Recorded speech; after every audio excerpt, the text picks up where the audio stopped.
And tonight, more breaking news in the David Hammer investigation, Losing Faith. Well, David and our partners at the Times-Picayune New Orleans Advocate have confirmed the St. Tammany Parish Sheriff's Office has opened a child sex crime investigation against a Catholic priest. Here's David with that story.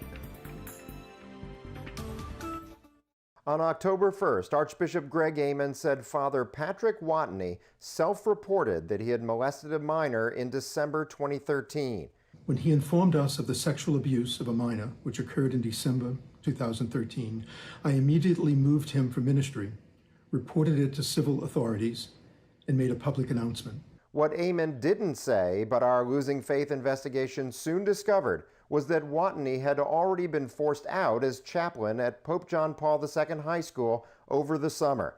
He was caught sending inappropriate texts to a current student in February 2020 and again in July.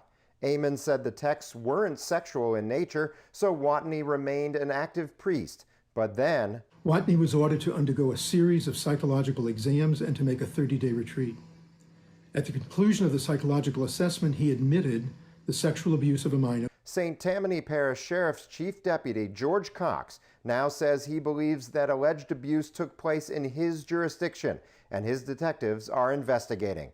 Watney had just transferred from St. Benilde Church and Rummel High in Metairie to the Slidell Church and School in the summer of 2013, raising questions about where the alleged abuse took place. But sources with knowledge of the investigation tell us that Watney struck up a new relationship that fall with a child in St. Tammany, who became the alleged victim in December.